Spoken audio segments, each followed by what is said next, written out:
One of the reasons is... Governor Orville Forbes of Arkansas was a moderate by Southern standards, a man the black community had supported. But in his last election, he'd faced tough opponents, and he knew he'd need the segregationist vote if he wanted to be reelected.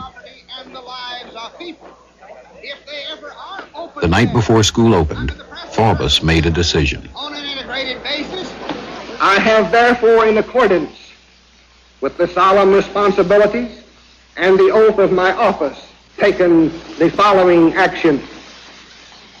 Units of the National Guard have been and are now being mobilized with the mission to maintain or restore the peace and good order of this community.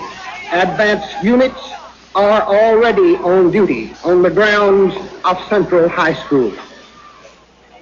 The Arkansas National Guard ringed the school with orders to admit only the white students. It shocked the country. State troops were now being used to prevent enforcement of federal law. At the center of the crisis were these 9 teenagers, selected by the school board because of their excellent grades. The first day, 8 of the 9 went to school together, accompanied by their parents and ministers. They expected some harassment, but no real trouble.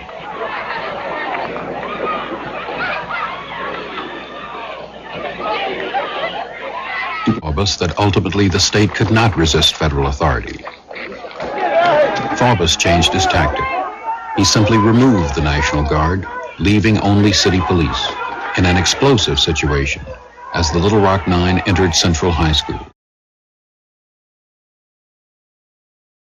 Race-based policies have had a positive impact on most campuses in my eyes by adding diversity to the school that wouldn't be there if it wasn't for these race-based policies.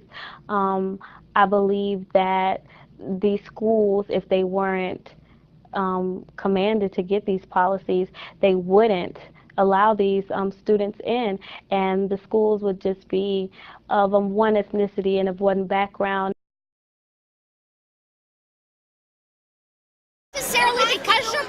Fiery debates over Afrocentric education has students like Danielle Williams asking for a change to the public school system. All ethnic students don't feel that their culture is incorporated in the curriculum. Obviously, something needs to be done. Statistics by the Toronto District School Board show that by the age of 16, more than half of black kids are at risk of dropping out. If you have a lot of kids dropping out of school, then something in your system isn't working. Supporters say that establishing a black-focused school would give students a sense of identity. Learning fundamentals and learning about yourself and your culture, and it's a learning experience and it enriches. To include black history. But critics believe the proposal is a reverse form of segregation. Afrocentric schools is choice. It's not being forced on anybody.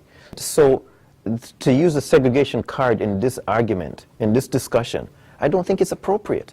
I think it's just sensationalizing the whole issue, and it's taken away the focus that action has to be done.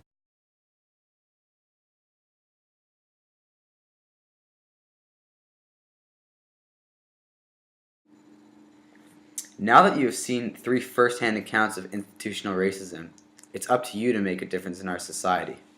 Our main question of this PSA is, what do you think about Afrocentric school and is it a form of segregation? Look to our display board for more information. I'm Sam. And I'm Yoni.